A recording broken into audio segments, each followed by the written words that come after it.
What's going on, y'all? Thanks for checking in with Callie. Please like, subscribe if you haven't.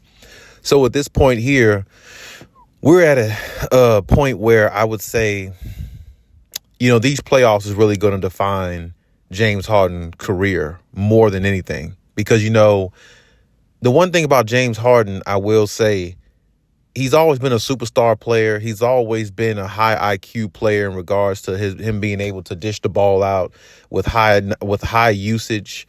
In regards to how he used to play on Houston, almost reminiscent the way or somewhat similar to the way of how Luka has been playing, since he's been in the league, with the Dallas Mavericks. High usage, have the ball in his hand 99% of the time and, have to be a decision maker, scorer, and all the above, what I'm saying? So that's the reason why, James Harden, along with his talent, was the reason why you seen him on Houston back in the day have like 60-point triple doubles. And he had I think one time he had like 55 points and like 17 assists or something like that. I mean, his numbers were crazy. I mean, people back then were actually saying that he might have been a better scorer than Kobe Bryant, which was not true. But I mean, because Kobe really erased all that when he scored the 81 points. But, that was neither here nor there. But really, the main thing that's going to, really shape his career out is, his playoff career. And this is probably the last chance that James Harden gets to actually, makes that well-rounded. Because when you think about the playoffs this year and where he is in his career now, I mean, there's a lot of people probably around the league and stuff that are saying if it doesn't work with the Clippers, he's probably going to be out the league possibly. Or if he does go to another team, it's going to be a team like the Charlotte Hornets or something like that. If another team picks him up or something, because he really is like no good. If he shows in this playoffs that he folds under pressure, that he's not coming through, and the Clippers lose. And, he's a big part of the reason why, because he let the team down by not, showing up once again with all the mishaps he's had throughout his playoff career.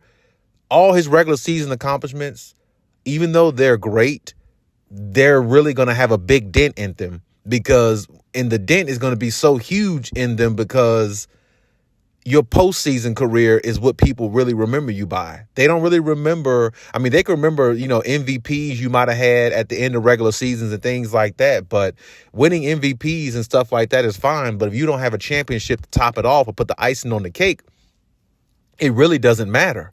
The only reason why certain players are really, really looked at in some type of way more than just winning championships is because of the controversialness they had with them.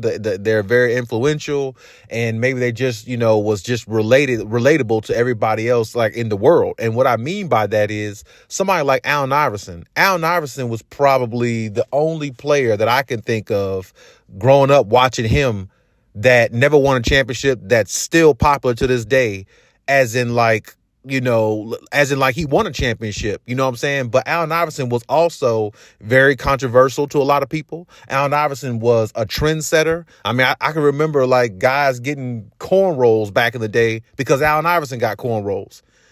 It's like people started wearing the sleeve on their arm, back in the day playing basketball because he had one sleeve on his, I think his right arm or whatever to cover up his tattoos, I guess, who knows or whatever. But Allen Iverson was like such a trendsetter. And a lot of people love Allen Iverson so much. And him not winning a championship is a little bit different because he did show out in the playoffs. His teams just weren't good enough. You see what I'm saying? So that's a lot different. And plus, he was so much more popular than James Harden probably ever could even imagine being, even though James Harden was popular too. But not many players were popular on the level of Allen Iverson. They just weren't. I mean, it's just Allen Iverson was just on another level with it. So, I mean, like when you think about James Harden, yeah, he's had a lot of great regular seasons, but his postseason career makes his whole career look so bad. This is the opportunity he has to really rectify that. Because when you think about where the Clippers are, what they can accomplish, and all the firepower they have on this team, I mean, they can really go out there and, like I said, they can beat Dallas in 4 games. They can literally beat Dallas in 4 games, and I don't think that many people would be surprised. Some people be surprised, don't get me wrong, but with the talent that the Clippers have, and if all of them are there healthy, they can sweep the Mavericks. Because, I mean, we saw the Clippers this season win 26 out of 32 games. 26 out of 32 games. That is overly impressive. Not many teams ever have done anything like that. I mean, so we've seen the Clippers' talent and what they really can bring to the table and how dominant they can be and how great Kawhi Leonard really is. I mean, if people forgot how great Kawhi Leonard was, well, for a long stretch of this season, they definitely saw his greatness once again, because, I mean, he was all world once again. I mean, that's the reason why he's definitely, on the USA team, which we'll get into that in another video. But, it's like I said, this team, the way they're built, way they're constructed, and James Harden really not asked to do a whole lot offensively, this would be the time for James Harden to go out there and make something happen and be consistent. Because really, that's all the Clippers need. If he can give them a consistent 17 to 19 points with 7 to 8 assists and maybe 2 to 3 turnovers, and a couple of rebounds here and there, that's all they really need out of James Harden. They don't really need him to be like otherworldly and be this just great player that he once was. They don't need him to be that. He's not even asked to do on this team. He's not even asked to do what he was asked to do on Philly. He was the second best player on Philadelphia last year, I believe. This year, he's like the third best player on the Clippers. So, I mean, it's like when you think about the situation is much different, and the pressure is still on him to win a championship because it's like, to win a championship because, his career has so many other accolades in it. It's almost as if that's the one piece that it's missing. So, I mean, I would say this, just be consistent, James Harden. Go out there and give the Clippers what they need. Stay locked in. Now, he said he's locked in. That's what he said in the in his meeting the other day when he was speaking to the media and stuff. He said he's locked in and ready to go. So, I mean, we need to see the product on the floor, because honestly, like I said, if he's locked in and ready to go, the Clippers are unbeatable. If Kawhi Leonard's playing, if all 4 of their star players are playing, the Clippers are unbeatable if James Harden is being consistent. Because even if let's say all 4 of them are playing, even if Paul George had an off game or Kawhi had an off game and all of them are playing, with James Harden giving them 17, 19 points on shooting pretty decent, pretty efficient, with 8 to 10 assists and less than like 3 or 4 turnovers, I mean, they're still probably going to win. Because, I mean, the guy that has the ball in his hands so much, 90% of the time, is not making that many mistakes. He's being efficient with his shots, and he's getting people involved offensively with his passing ability and using his high IQ to better the Clippers' chances of winning.